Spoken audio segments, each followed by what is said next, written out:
अस्सलाम वालेकुम बच्चों, आज हम पढ़ेंगे एग्रीकल्चर क्लास 10th जियोग्राफी में।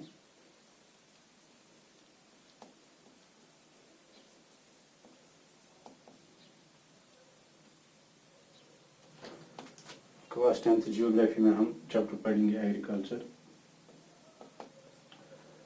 तो एग्रीकल्चर में पहले हम थोड़ा इसको इंट्रोडक्शन इसकी देंगे। एग्रीकल्चर में दो चीजें आती हैं,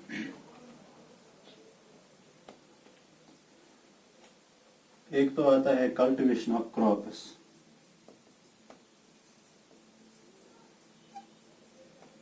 और दूसरा आता है रियरिंग ऑफ एनिमल्स।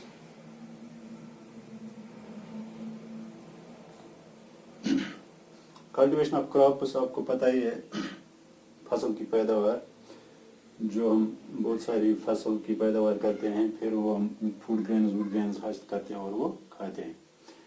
तो दूसरा है रियरिंग ऑफ एनिमल्स, जो हम जानवर पालते हैं, उनसे हमें बहुत कुछ प्रोडक्ट्स मिलते हैं, जैसे मिल्क मिलता है, मीट मिलता है, लेदर मिलता है, और उनको हम फील्ड्स में भी यूज़ कर सकते हैं। तो एग्रीकल्चर में मेनली ये दो चीज़ें आती हैं। अगर आप देखेंगे, पहले जब ह्यूमन सिविलाइजेशन शुरू हुई थी, तो जो प्रिमिटिव मैन था वो ज़्यादातर यूज़ करता था, उसको बोलते हैं hunting and gathering. Hunting and gathering practice करता था प्रिमिटिव मैन जो था, कदीम इंसान। वो क्या प्रैक्टिस करता था? Hunting and gathering. हंटिंग में वो जो वाइल्ड एनिमल्स जो रहते थे उन्हीं को मारता था और फिर खाता था। तो गैदरिंग में वो जो नट्स वाटस, वाइल्ड नट्स जो गिरते थे, और वो कुछ एडिबल चीज़ें जो इंसान खा सकता था, वो चीज़ें जो जंगलात में गिरती थी नीचे ग्राउंड पे, तो वो कलेक्ट करके फिर उन्हीं का यूज़ करता था, वही खाता था। तो फिर जब धीरे धीरे पॉपुलेशन इंक्रीज होने लगी, तो अडेप्ट करना पड़ा इंसान को इंक्रीजिंग पॉपुलेशन के साथ अडेप्ट करना पड़ा, क्योंकि पहले पॉपुलेशन बहुत ही कम थी। तो फॉरेस्ट्स में से जो भी ये प्रोडक्ट्स निकलते थे गैदरिंग के जरिए या हंटिंग के जरिए, वो कम होने लगे as compare to the increasing population. तो इसलिए जब पॉपुलेशन इंक्रीज हुई तो ये चीज़ें कम पड़ने लगी। फिर इंसान ने सोचा कि मैं एग्रीकल्चर प्रैक्टिस करूं। तो एग्रीकल्चर प्रैक्टिस करने के लिए उसने दो चीज़ों की शुरुआत की। पहले तो उसने सीड्स सो करने शुरू किए, सीड्स की सोइंग, सीड्स सो करने शुरू किए। तो उससे जो सैपलिंग्स मिले उसको फिर वही कल्टीवेट किए, तो एग्रीकल्चर की शुरुआत हो गई। तो दूसरा उसने किया, एनिमल्स को टेम किया।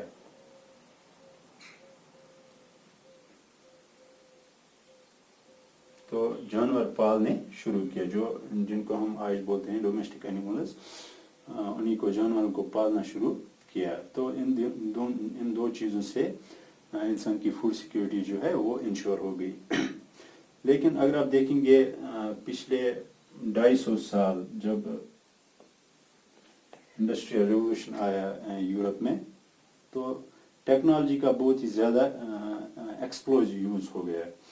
तो टेक्नोलॉजी का बहुत ज़्यादा यूज़ हो गया, जो मेडिकल फैसिलिटीज़ हैं वो बढ़ गई, मेडिकल फैसिलिटीज़ बढ़ गई। मेडिकल फैसिलिटीज़ बढ़ने की वजह से डेथ रेट जो है पॉपुलेशन में वो कम होने लगी, यानी कि इंसान की लाइफ एक्सपेक्टेंसी ज़्यादा हो गई। पहले अगर ये प्रिमिटिव मैन अगर 40-50 साल तक जिंदा रहता था, तो इन मेडिकल फैसिलिटीज़ की वजह से अब लाइफ एक्सपेक्टेंसी 50 हो गई, 60 हो गई, 70 हो गई। तो लाइफ एक्सपेक्टेंसी इंक्रीज होने लगी, इससे डेथ रेट कम होने लगी। डेथ रेट कम होने की वजह से, जैसे मैंने आपको पढ़ाया भी है, जो ग्रोथ रेट है ह्यूमन पॉपुलेशन की, दो चीज़ों पे डिपेंड करती है, डेथ रेट और बर्थ रेट। तो डेथ रेट, मेडिकल फैसिलिटीज जब इम्प्रूव होने लगी तो डेथ रेट कम होने लगी। برتھ ریٹ اگر زیادہ نہیں ہوئی، سٹیبل ہی رہی، پھر بھی ڈیتھ ریٹ کم ہونے کی وجہ سے گروتھ ریٹ انکریز ہو گئی. تو پاپولیشن دن بہ دن بہت زیادہ بڑھنے لگی. پچھلے 250 سال سے زیادہ ہی پاپولیشن کا ایکسپلوژن ہونے لگا. تو اس ریپڈلی انکریزنگ پاپولیشن کو فیڈ کرنے کے لیے ایگریکلچر کو تھوڑا کیا کرنا پڑا، تھوڑا ریمیجن کرنا پڑا. ایگریکلچر میں کچھ ٹیکنالوجیز کا یوز کرنا پڑا. ہمیں ییلڈس انکریز کرنے پڑے. جو پیداوار تھی فصل کی تو وہ بڑھانی پڑی. وہ ہم دیکھیں گے آگے اس میں کیا کیا آتا ہے، کیسے ہم نے وہ پیداوار بڑھائی. تو اس میں ہم نے کون کون سے ٹولز یوز کیے، کون کون سی پریکٹسز یوز کی. تو جیسے ہم نے گرین ریولوشن میں اس کا تھوڑا کنسیپٹ دیا ہوا تھا. تو یہ ہو گیا. اب اگر آپ دیکھیں گے پچھلے 50 سال میں زیادہ تر پچھلے 50 سال میں کیا ہوا، انسان نے یہی پروڈکٹیوٹی انکریز کرنے کے لیے کیا کیا. ایک تو کیا کراپ انٹینسیفیکیشن، یعنی کہ ایک ہی فیلڈ پہ بہت زیادہ کراپس کلٹیویٹ کرنا شروع کی. تو ایک سیزن میں ایک کراپ، دوسرے سیزن میں دوسری کراپ، ایسے ہی تیسرے سیزن میں تیسری کراپ. وہ جو کراپ اس کلائمیٹ میں گرو ہو سکتی ہے وہی کراپ انٹینسیفیکیشن، ملٹیپل کراپنگ کرنی شروع کی انسان نے. تو دوسرا اس نے کیا کیا، ییلڈ میگزیمائزیشن کی طرف اس نے دھیان دیا کہ ایک فیلڈ میں سے اگر اس کو پہلے ایک فیلڈ میں سے ایک کنال میں سے 10 کوئنٹل نکلتے تھے رائس یا میز یا ویٹ، تو اس نے سوچا یہ اسی ایک کنال میں سے مجھے 20 کوئنٹل کیسے نکلیں گے، 10 کے بجائے 20 کیسے نکلیں گے. تو ییلڈ میگزیمائزیشن کی طرف اس نے دھیان دیا. اس میں کیا کیا اس نے یوز کیا وہ بھی ہم پڑھیں گے انشاءاللہ آگے. تو یہ اس کا ایگریکلچر کا تھوڑا انٹروڈکشن تھا. اب ہم دیکھیں گے ایگریکلچر کے کچھ ٹائپس جو ورلڈ میں ڈفرینٹ جگہ پہ پریکٹس ہوتے ہیں.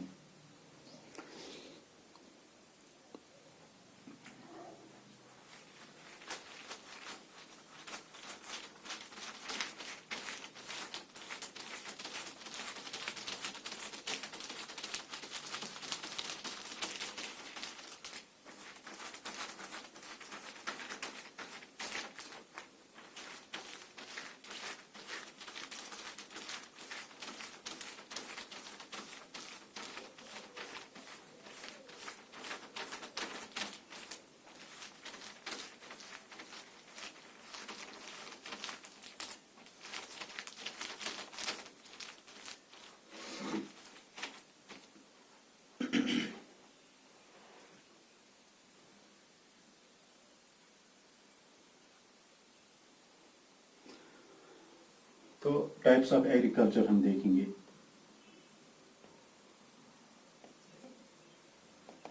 ایگریکلچر کی 2 میجر ٹائپس ہیں.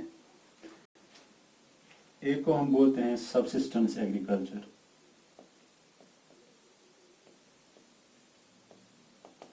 دوسرے کو ہم بولتے ہیں کمرشل ایگریکلچر.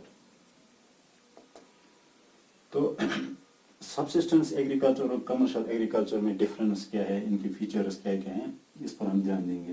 ان کی بہت ساری سب ٹائپس بھی ہیں. اگر آپ دیکھیں گے سبسسٹنس ایگریکلچر میں جو بہت سارے پریمیٹیو ایگریکلچرل پریکٹسز ہیں ان میں آتا ہے سلیش اینڈ برن، جیسے میں نے آپ کو پڑھایا بھی ہے. سلیش اینڈ برن یا شفٹنگ کلٹیویشن جس کو بولتے ہیں. اس میں آتا ہے نومیڈک ہرڈنگ،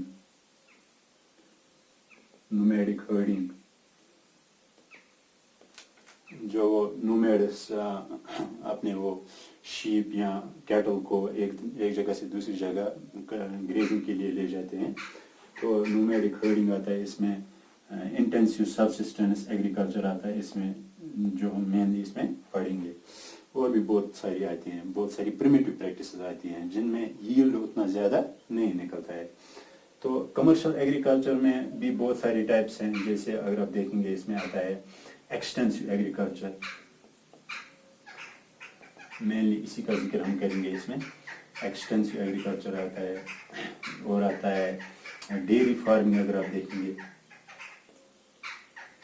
डेयरी फार्मिंग जो बहुत एक बड़ा फार्म होता है, उसमें बहुत सारी गाय होती हैं या बुफेलोज होती हैं, तो वो थोड़ा मॉडर्नाइज्ड वो फार्म होता है, उसमें बहुत सारी मॉडर्न मशीनरी होती है, फिर वो उनको जो फीड देते हैं वो भी मॉडर्न टाइप पे देते हैं, तो उसमें मिल्क की प्रोडक्शन बहुत ज़्यादा होती है, फिर उस मिल्क से बहुत सारे डेयरी प्रोडक्ट्स बनाते हैं, उनको मार्केट में ले जाके फिर सेल करते हैं, बेचते हैं, तो डेयरी फार्मिंग आता है। और भी इसमें बहुत सारे कुछ आते हैं, जैसे ट्रक गार्डनिंग एक कंसेप्ट है, ट्रक गार्डनिंग जिसको बोलते हैं, या मार्केट गार्डनिंग, ये यूएस में या वेस्टर्न कंट्रीज में ज़्यादा प्रैक्टिस होता है। तो ये जो बहुत बड़ी बड़ी सिटीज़ होती हैं, क्योंकि वेस्टर्न कंट्रीज़ में, वेस्टर्न सोसाइटीज़ में ज़्यादातर अर्बनाइजेशन हो चुकी है, वहाँ पे रूरल एरियाज अब ज़्यादा नहीं बचे हैं, वहाँ पे बचा है, वहाँ पे ज़्यादातर जो एरियाज़ हैं जहाँ पे लोग रहते हैं वो अर्बन एरियाज़ हैं, टाउन्स हैं, सिटीज़ हैं। तो इन टाउन्स और सिटीज़ में एग्रीकल्चरल लैंड उतना अवेलेबल नहीं होता है। फिर जो ट्रक गार्डनिंग का कंसेप्ट है, ये क्या कहते हैं, इसी टाउन और सिटी के नज़दीक कुछ छोटा सा फील्ड या इंडोर्स भी किसी बड़े कॉम्प्लेक्स के अंदर ही ये कल्टीवेट करते हैं फ्रूट्स और वेजिटेबल्स, फिर वो सप्लाई करते हैं इन सिटीज़ और टाउन्स को, ऑन लार्ज के लिए कल्टीवेट करते हैं। तो वो थोड़ा मॉडर्नाइज्ड प्रैक्टिस ऑफ एग्रीकल्चर है, वो भी हम आगे देखेंगे इंशाल्लाह। तो अब हम मेनली देखेंगे सबसिस्टेंस एग्रीकल्चर और कमर्शियल एग्रीकल्चर, ये दोनों क्या है। सबसिस्टेंस एग्रीकल्चर अगर आप देखेंगे इसकी डेफिनेशन ही क्या है, ये it is their type of agriculture जिसमें जो फार्मर है, जो किसान है, वो जो प्रोड्यूस करता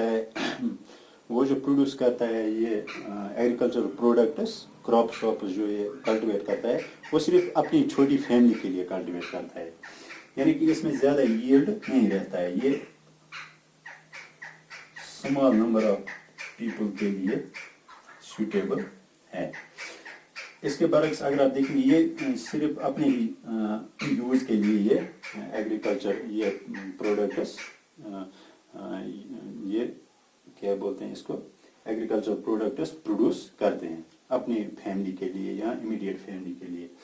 तो इसके बरक्स अगर आप देखेंगे कमर्शियल एग्रीकल्चर, वो प्रोड्यूस करते हैं एग्रीकल्चर प्रोडक्ट्स, वो प्रोड्यूस करते हैं जिसमें जैसे आप देखेंगे राइस है, वीट है, बार्ले है, या फ्रूट्स हैं, वेजिटेबल्स हैं। कमर्शियल एग्रीकल्चर में ये चीज़ें प्रोड्यूस होती है किस लिए, फॉर सेलिंग, बेचने के लिए, ये अपने लिए प्रोड्यूस नहीं करते हैं। इसलिए इसमें क्या होता है, एक छोटा सा फार्मर होता है, उसकी फैमिली होती है सबसिस्टेंस एग्रीकल्चर में। इसमें क्या होता है, बड़ी बड़ी कॉरपोरेशंस होती है, ये एक बिजनेस होता है, ये एक फैमिली अफेयर ज़्यादातर नहीं होता है, ये एक बिजनेस होता है। बड़ी बड़ी कॉरपोरेशंस प्रोड्यूस करते हैं एग्रीकल्चर प्रोडक्ट्स, किस लिए, मार्केट में बेचने के लिए। तो एग्रीकल्चर, ये कमर्शियल एग्रीकल्चर, ये सबसिस्टेंस एग्रीकल्चर। अगर आप देखेंगे इसी में से, अगर आप देखेंगे लॉजिकली, ये सबसिस्टेंस एग्रीकल्चर कहाँ पे प्रैक्टिस होगा, ये सबसिस्टेंस एग्रीकल्चर डेवलपिंग कंट्रीज में प्रैक्टिस होता है, डेवलपिंग या अंडर डेवलप्ड कंट्रीज में, जिनमें तरक्की अभी ज़्यादा नहीं हुई है, क्योंकि वहाँ पे जो फार्मर है वो अक्सर पुअर होता है, वो अक्सर गरीब होता है, तो वो कौन सा एग्रीकल्चर प्रैक्टिस करता है, सबसिस्टेंस एग्रीकल्चर, जिसमें वो अपनी फैमिली के लिए कमाता है। तो इसमें क्या होता है, कमर्शियल एग्रीकल्चर कहाँ पे प्रैक्टिस होता है, ये होता है डेवलप्ड नेशंस में, डेवलप्ड कंट्रीज में, USA, Canada, European Nations, Australia, New Zealand, वहाँ पे। तो वहाँ पे कमर्शियल एग्रीकल्चर प्रैक्टिस होता है। तो और एक चीज़, सबसिस्टेंस एग्रीकल्चर में जैसे मैंने बोला, फार्मर इन डेवलप्ड कंट्रीज में पुअर होता है, तो उसके पास जो फील्ड होता है, जो खेत होता है, वो बहुत ही छोटा होता है। तो इसमें स्मॉल फील्ड्स होते हैं, फील्ड्स जो हैं वो स्मॉल होते हैं। इसके बरक्स अगर आप देखेंगे कमर्शियल एग्रीकल्चर में, इसमें बहुत बड़े फील्ड्स होते हैं, लार्ज फील्ड्स होते हैं, लार्ज फील्ड्स होते हैं, इसीलिए इसको बोलते भी हैं एक्सटेंसिव एग्रीकल्चर। लार्ज फील्ड्स में बहुत ज़्यादा प्रोडक्टिविटी जब होती है, उस एग्रीकल्चर को भी एक्सटेंसिव एग्रीकल्चर बोलते हैं।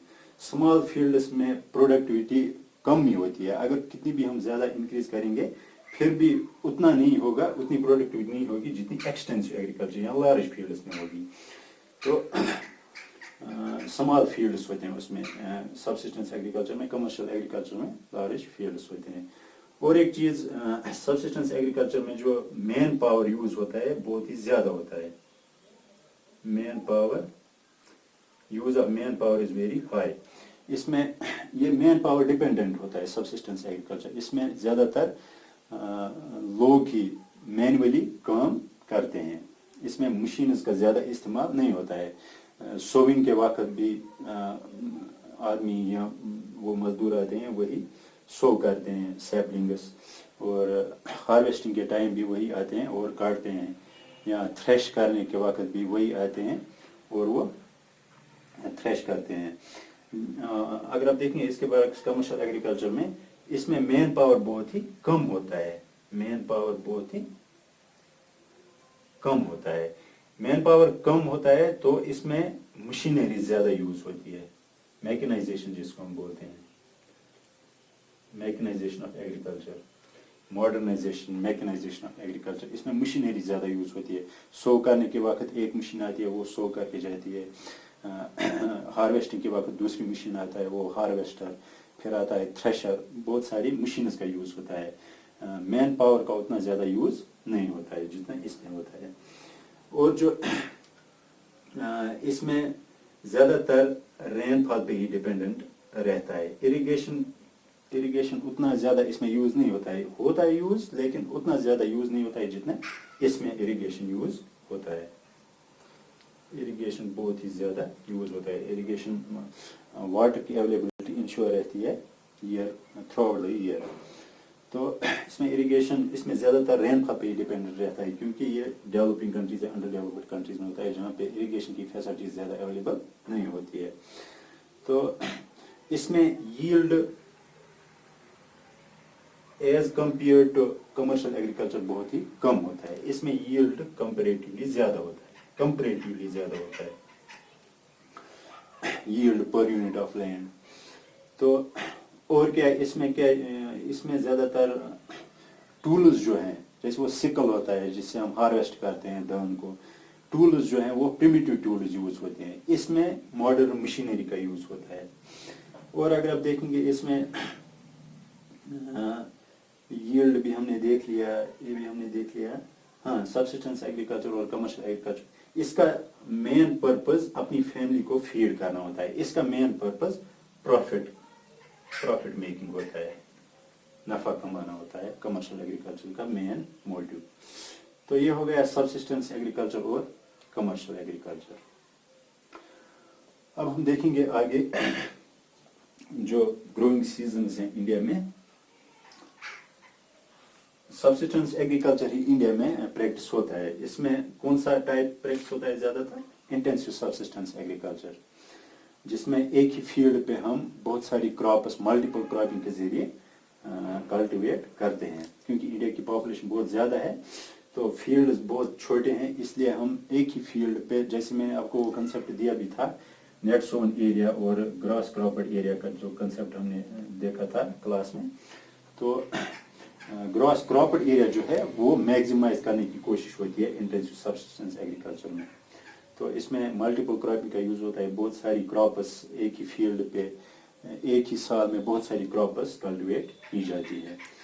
तो अगर आप इसके बाद कमर्शियल एग्रीकल्चर में देखिए, उसमें एक ही क्रॉप, ज्यादातर एक ही क्रॉप कल्टीवेट की जाती है एक फील्ड पे, वो ऑन लार्ज स्केल कल्टीवेट की जाती है।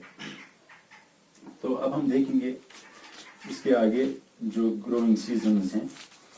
यहाँ पहले हम देखेंगे, इसमें थोड़ा एग्जांपल लेंगे हम, जो क्रॉप्स की प्रोडक्शन है, डिफरेंट क्रॉप्स की प्रोडक्शन वर्ल्ड में कौन सी कंट्री कितना क्रॉप प्रोड्यूस करती है।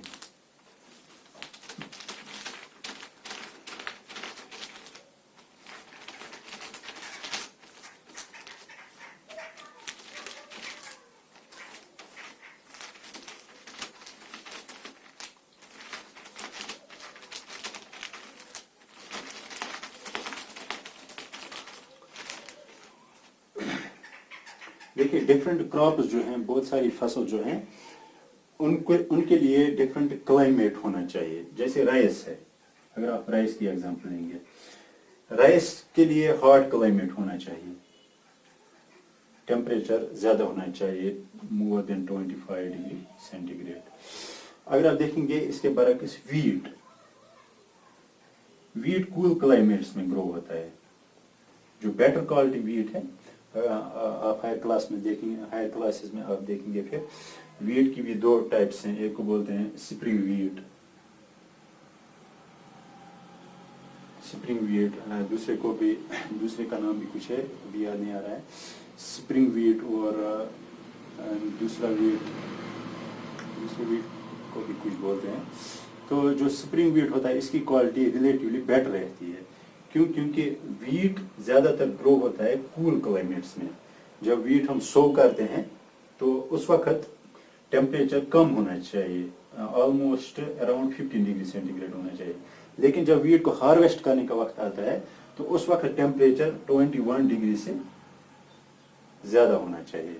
تو اس کی یہ چینج ہوتی رہتی ہے، ویری ہوتی رہتی ہے اکراس دا گروئنگ سیزن. تو اگر آپ دیکھیں گے ہر کسی شوگر کین بھی، اگر آپ دیکھیں گے شوگر کین کے لیے بھی ہاٹ کلائمیٹ چاہیے. اور یہ ہو گیا کلائمیٹک کنڈیشنز. ڈفرینٹ کراپس کے لیے ڈفرینٹ کلائمیٹک کنڈیشنز ریکوائرڈ ہوتی ہے. تو کلائمیٹک کنڈیشنز کے علاوہ اگر آپ دیکھیں گے واٹر کی اویلیبلٹی. رائس ایک واٹر، جیسے میں نے بولا بھی ہے، رائس ایک واٹر انٹینسو کراپ ہے. اس کے لیے واٹر بہت زیادہ چاہیے. ویٹ کے لیے بھی واٹر زیادہ چاہیے، لیکن سٹینڈنگ واٹر ویٹ کے لیے بہت ہی نقصان دہ ہوتا ہے. سٹینڈنگ واٹر یعنی کہ جیسے ہم رائس کے فیلڈس میں، پیڈی فیلڈس میں جو ہم فلڈ اریگیشن کرتے ہیں، ہم فیلڈس کو بھر دیتے ہیں پانی سے. لیکن اگر ہم ویٹ کے فیلڈس کو پانی سے بھر دیں گے تو ویٹ کراپ ڈیمیج ہو جائے گی. یعنی کہ سٹینڈنگ واٹر ویٹ کے لیے ڈیمیجنگ ہوتا ہے. تو ویٹ کے لیے بھی واٹر ہمیں چاہیے، لیکن اتنا واٹر نہیں چاہیے جتنا رائس کے لیے چاہیے. شوگر کین بھی ایک واٹر انٹینسو کراپ ہے، اس کے لیے بھی واٹر بہت زیادہ چاہیے. اگر آپ اس کے برعکس میز دیکھیں گے، جس کو ہم کارن بھی بولتے ہیں، اس کو یو ایس میں کارن بولتے ہیں، تو میز جو ہے یہ ایک ہارڈی کراپ ہے. ہارڈی کراپ مطلب یہ بہت ساری ڈفرینٹ کلائمیٹک کنڈیشنز میں گرو ہوتا ہے. تو اس کے لیے ہمیں واٹر اتنا زیادہ نہیں چاہیے. یہ لیس واٹر انٹینسو ہے، اس کے لیے واٹر اتنا زیادہ نہیں چاہیے. تو یہ کم واٹر میں بھی گرو ہوتا ہے. یعنی کہ بہت ساری کراپس جو ہیں، ڈفرینٹ کراپس جو ہیں، ان کے لیے ڈفرینٹ کلائمیٹک کنڈیشنز کی ضرورت ہوتی ہے، ڈفرینٹ واٹر اویلیبلٹی کی ضرورت ہوتی ہے. تو یہ چیزیں ہوتی ہے اس میں. اب ہم دیکھیں گے اسی بیسس پہ جو انڈیا میں گروئنگ سیزنز ہیں وہ ڈفرینٹ ہیں. یعنی کہ ڈفرینٹ کراپس ہم ڈفرینٹ سیزنز میں گرو کرتے ہیں. کیوں کرتے ہیں وہ ہم دیکھیں گے. پہلے دیکھیے، اگر آپ دیکھیں گے، اس سے پہلے آپ دیکھ لیجئے، اگر آپ دیکھیں گے رائس کی زیادہ تر پیداوار ہوتی ہے چائنا میں. سب سے زیادہ رائس پروڈیوسنگ کنٹری جو ہے، لارجسٹ رائس پروڈیوسنگ کنٹری وہ ہے چائنا. اس کے بعد ہے انڈیا دوسرے نمبر پہ ہے رائس پروڈکشن میں. اس کے بعد ہے انڈونیشیا. یہ تینوں کنٹریز جو ہیں ٹراپیکل سب ٹراپیکل کنٹریز ہیں. چائنا بھی ٹراپکس میں آدھا پارٹ آتا ہے، آدھا سب ٹراپکس میں آتا ہے. انڈونیشیا ایک ٹراپیکل کنٹری ہے، ایکویٹر کے آس پاس ہے. انڈیا کا بھی آدھا حصہ ٹراپیکل ہے، آدھا سب ٹراپیکل. یعنی کہ کلائمیٹ جو ان تینوں کنٹریز کا ہے جہاں پہ رائس پروڈکشن سب سے زیادہ ہے، کلائمیٹ ہاٹ کلائمیٹ ہے، تو ٹیمپریچر زیادہ رہتا ہے. اگر آپ ویٹ دیکھیں گے، ویٹ سب سے زیادہ پروڈکشن چائنا میں، ہاں، اس کے بعد انڈیا میں، اس کے بعد یو ایس اے میں. تو ویٹ کے لیے ہمیں کول کلائمیٹ چاہیے. یو ایس اے میں کول کلائمیٹ ہے. انڈیا کے جو سب ٹراپکس ہیں ان میں بھی کول کلائمیٹ ہے، جو ونٹر آتا ہے، ونٹر کا سیزن رہتا ہے. یعنی کہ ویٹ جو ہے ایک رابی کراپ ہے. وہ ہم دیکھیں گے گروئنگ سیزن میں، خریف، رابی، زید. ویٹ جو ہے ایک رابی کراپ ہے، یہ ہم کول سیزن میں گرو کرتے ہیں. تو انڈیا کے رابی سیزن میں ہم ویٹ کلٹیویٹ کرتے ہیں. چائنا کے کول کلائمیٹ میں بھی ویٹ کلٹیویٹ ہوتا ہے. تو اب ہم دیکھیں گے گروئنگ سیزن. دیکھیے گروئنگ سیزن ڈفر کیوں ہوتے ہیں. گروئنگ سیزن یعنی کہ کس سیزن میں ہم کون سی کراپس گرو کر سکتے ہیں. انڈیا ایک بہت ہی بڑی کنٹری ہے. اگر آپ دیکھیں گے انڈیا، مان لیجیے انڈیا کا میپ ہے، تو یہاں سے اکویٹر پاس ہوتی ہے، یہ ٹراپک آف کینسر پاس ہوتا ہے، یہاں سے اکویٹر پاس ہوتی ہے. Equator 0 degree 23.5 degree north, Tropic of Cancer. تو یہاں پہ Tropic of Capricorn 23.5 degree south. Tropic of Cancer اور ٹراپک آف کیپریکارن کے بٹوین جو ایریا آتا ہے اس کو ہم بولتے ہیں ٹراپیکل ایریا. 23.5 ڈگری کے اوپر جو یہ امیڈیٹ ایریا آتا ہے اس کو ہم بولتے ہیں سب ٹراپیکل ایریا. اس میں جو کلائمیٹ ہوتا ہے وہ ہوتا ہے سب ٹراپیکل کلائمیٹ. اس میں جو کلائمیٹ ہوتا ہے وہ ہوتا ہے ٹراپیکل کلائمیٹ. تو کلائمیٹ جو ٹراپک آف کینسر ہے پاس ہوتی ہے انڈیا کے بہت سارے اسٹیٹس میں سے، گجرات میں سے، ایم پی میں سے، چھتیس گڑھ میں سے، اڑیسہ میں سے، ویسٹ بنگال میں سے، ان سارے اسٹیٹس میں پاس ہوتی ہے. تو جو اس ٹراپک آف کینسر کے ساؤتھ میں جو اسٹیٹس آتی ہیں، جو ریجنز آتی ہیں، وہ ٹراپیکل ایریا میں آتی ہیں. ان میں جو کلائمیٹ ہوتا ہے وہ ٹراپیکل کلائمیٹ ہے. جو اس کے اوپر جو ریجنز آتے ہیں ان میں جو کلائمیٹ ہوتا ہے وہ سب ٹراپیکل کلائمیٹ ہوتا ہے. تو ریلیٹیولی یہاں پہ سیزنز کی سیزنیلٹی جو ہے وہ زیادہ رہتی ہے، یعنی کہ سیزن زیادہ پرومیننٹ ہوتے ہیں. جیسے ہم اکویٹر سے جو ہی ہم نارتھ کی طرف جائیں گے یا ساؤتھ کی طرف جائیں گے تو سیزنیلٹی جو ہے، سیزنز جو ہے بہت ہی پرومیننٹ ہوتے جاتے ہیں. اگر آپ دیکھیں گے یہاں پہ انڈونیشیا ہے، وہ اکویٹر کے آس پاس ہے. انڈونیشیا میں ایئر راؤنڈ اگر آپ دیکھیں گے ڈے اور نائٹ وہ آلموسٹ 12 آور رہتا ہے. ڈے کی ڈیوریشن بھی آلموسٹ 12 آور رہتی ہے، نائٹ کی ڈیوریشن بھی آلموسٹ اکولی 12 آور رہتی ہے. کیوں؟ کیونکہ اس میں وہ سیزنز نہیں ہوتے ہیں. جو ہی ہم اکویٹر کے پاس آتے ہیں سیزنز غائب ہوتے جاتے ہیں. جو ہی ہم پولز کی طرف جاتے ہیں تو سیزنز بڑھتے جاتے ہیں، سیزنز پرومیننٹ ہوتے جاتے ہیں. پولز میں اگر آپ دیکھیں گے پولز میں برابر اگر آپ نارتھ پول پہ جائیں گے تو وہاں پہ 6 منتھس کے لیے سمر ہوتا ہے، وہ بھی بہت ویک سمر ہوتا ہے، اور 6 منتھس کے لیے ونٹر ہوتا ہے، بہت ہارش ونٹر ہوتا ہے. تو سیزنلٹی اکویٹر پہ بہت کم سیزنز ہوتے ہیں. جو یہاں پہ ایریاز ہیں ان میں سیزنز بہت کم ہوتے ہیں ایک سال میں.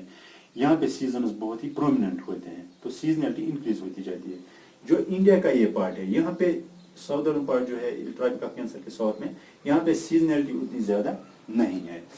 جو یہاں پہ یہ ایریا ہے اس کے نارتھ میں، یہاں پہ سیزنلٹی پھر بھی پرومیننٹ ہے. یہاں پہ ونٹر آتا ہے 2-3 مہینے کے لیے، سمر پرومیننٹلی سمر بھی آتا ہے، سپرنگ آتا ہے، آٹم آتا ہے، یہ 2-4 سیزنز آتے ہیں. تو جو ہی ہم پول کی طرف جاتے ہیں سپرنگ اور آٹم ختم ہوتے جاتے ہیں، پھر سمر اور ونٹر رہتا ہے. تو بہت ہارش کلائمیٹ آتا ہے پولز کی طرف، ایسے ہی انٹارکٹیکا کی طرف بھی. تو ذکر اس کا کرنا تھا کہ یہاں پہ جو ہے ونٹر رہتا ہے. ونٹر میں ہم زیادہ تر کراپس گرو نہیں کر سکتے ہیں. تو انڈیا کا سائز جو ہے بہت ہی واسٹ ہے، خاص کر اگر آپ دیکھیں گے نارتھ ٹو ساؤتھ لیٹیچیوڈنل ایکسٹینٹ جو ہے انڈیا کا، اس لیٹیچیوڈ سے لے کر اس لیٹیچیوڈ تک جو لیٹیچیوڈنل ایکسٹینٹ ہے انڈیا کا بہت ہی زیادہ ہے. اس سے کیا ہوتا ہے، اس سے سیزنلٹی بہت بڑھتی ہے فرام ساؤتھ ٹو نارتھ. یہاں پہ سیزنز بہت کم ہیں، یہاں پہ آلموسٹ ایئر راؤنڈ گرمی ہی رہتی ہے.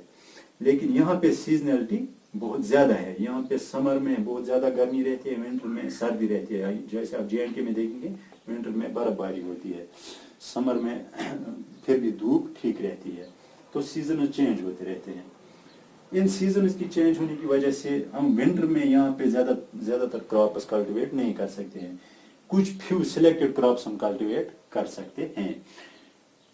اس سیزنلٹی کی وجہ سے کیا ہوتا ہے، گروئنگ سیزنز چینج ہوتے ہیں. 3 گروئنگ سیزنز ہیں انڈیا میں. پہلا جو ہے اس کو بولتے ہیں خریف سیزن، دوسرا جو ہے اس کو بولتے ہیں رابی سیزن، तीसरा जो है उसको बोलते हैं ज़ैद। ये बहुत ही छोटा, इसकी ज़्यादा इम्पोर्टेंस नहीं है, छोटा सीजन, छोटा ग्रोइंग सीजन रहता है। तो अगर आप देखेंगे खरीफ सीजन, जो खरीफ सीजन में जो क्रॉप्स कल्टीवेट की जाती है उनको बोलते हैं हम समर क्रॉप्स भी बोलते हैं उनको, समर क्रॉप्स, क्योंकि वो समर में, बाहर में सो की जाती है। या उनको मूनसून क्रॉप्स भी बोलते हैं, मूनसून क्रॉप्स।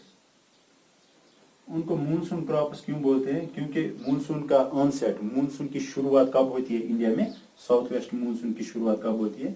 जून में होती है। और ये जो खरीफ सीजन में जो क्रॉप्स, खरीफ क्रॉप्स जो होती हैं, ये भी हम सो करते हैं मई, जून, जुलाई, इसी के इन 2-3 महीनों में, मई से लेकर जुलाई तक हम ये सो करते हैं, ये क्रॉप्स, खरीफ क्रॉप्स। तो समर में हम सो करते हैं और एंडिंग ऑटम में हम ये हार्वेस्ट करते हैं, यानी कि जून, जुलाई, मई, जून, जुलाई में हम ये सो करते हैं और सितंबर, अक्टूबर में हम ये हार्वेस्ट करते हैं। इस सीजन को हम बोलते हैं खरीफ सीजन। अच्छा, इसमें जो क्रॉप्स हम ग्रो करते हैं उनमें आता है, मेनली आता है राइस, शुगर केन, टबैको,